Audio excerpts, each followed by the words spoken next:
beach communities in Panama. You can enjoy beach time in Panama all year round. So summer or not summer, beach communities, beach time in Panama is what you do on the weekends. Now, Pacific Coast, Caribbean Coast. Today, I am going to cover a little bit of everything, but the first batch is going to be the batch of beaches that are closer to the city. So let's start with anything that is less than a 2-hour drive. Number 1, Coronado. 80 kilometers. So that means that frankly, it's an hour drive, unless there's real traffic and it's a busy time. So everything that I'm gonna say gets off the wagon if it's like, I don't know, a holiday and everybody's like on the same road. But usually it would be an hour. Coronado was the first community that really got developed there. So it is so far the one that has the infrastructure, that has the hospital, the supermarket, has the cafes, the restaurant, the lifestyle.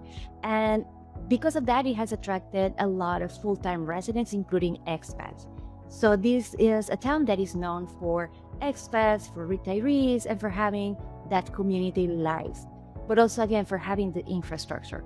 So if you want to have beach, but also comfort and be close to hospitals and malls and places to shop and all that, Coronado would be your cup of tea. Shout out to my friends Steve and Patrick for sending me their lovely descriptions of Coronado life.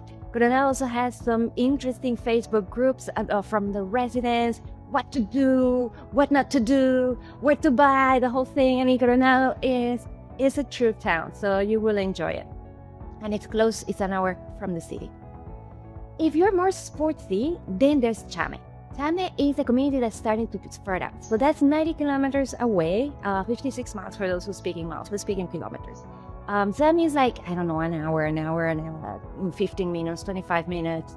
Chame is known for windsurfing, surfing, depends on the time of the year because at some point the wind will blow faster. But Chame is more that sporty, easygoing, tranquilo town. And if you are in Chame, the great thing about basing in Chame is that then you can explore around. You can go to El Valle, to the mountains. You can go to Sorá. I mean, it's a little bit of a base where you can go around. Do note, if you're going to the beach areas, you're most likely going to be driving. I mean, you can take a bus, but it's a nightmare in the sense that it will leave you somewhere and then you have to drag yourself in because the transportation inside is not that great. You are going to be with your car, so everything's going to be car-based. But what's great is that then you can explore. You can explore communities that I love, like El Valle, like all different areas like Altos del Maria. So Chame is a good base.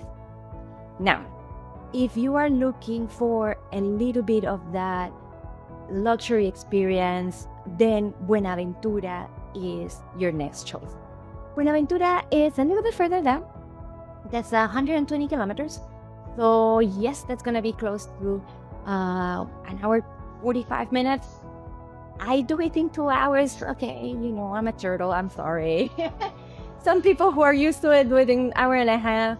But once you get there, Buenaventura is that other town that has a little bit of everything. So families that go there, they love it because they can take their kids, ages 0 to whatever, and they will find something for everybody. So teenagers can go play paddle, squash, go to the pool, go to the sports center. The whole family can enjoy anywhere and everything from yoga to Pilates, to beach time, to sports time, to cafes. This is the town where you find real fine dining, and it's that community that will have a golf course, for example, and it even has an international school. So shout out to Marilu, who has done an amazing job there. I hear amazing reviews from her school. She used to work here in Casco Viejo, so we love that she's there, and we know that her whole view on education is beautiful. So we're very excited about her school.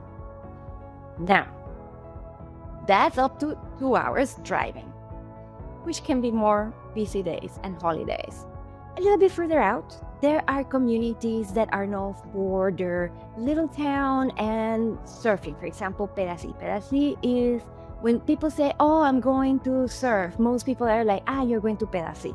So in the Pedasi area, there's a lot to explore. But Pedasi itself, which is quite a drive, it's a 6-hour drive. Some people do it in less. Please don't do it in less. 6 hours. It's known for its surf, and it's known for its very traditional pueblito. Those streets, I think, classic pueblito little town with the narrow streets, with the casa de quincha. Quincha is clay tiles for its very traditional food, and the people are very, very nice. The town is surf town. Once you get to the beach, it's surf vibes. So if you want to have like that more family place and traditional, a little bit further out and really great waves, Pedasi will be your town. Now, what if you don't want to drive 6 hours, 2 hours? You just don't want to drive. That would be my personal choice. I'm trying to stay away from cars as much as I can. Then my favorite choice is Taboga. Taboga is an amazing little island with a historic town, believe it or not, right out on the Pacific Ocean. It's a ferry ride. The ferry goes several times a day. So it is basically 45-minute, 1-hour ferry ride. If you go on the faster boat, it's a half hour. You're there. The pueblito, there, you don't need a car. You just walk around. You have cafecitos, you have pescado frito, you have the beach.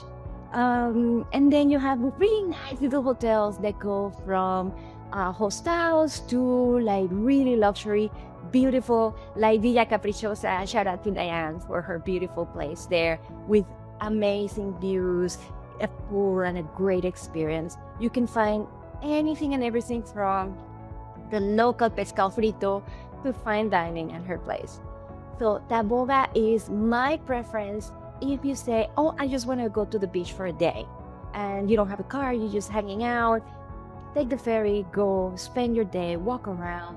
You'll get culture, you'll get history, you'll get town, local vibes, and a nice overall experience. And then you hop back and you're in the city in an hour. You don't need to do much.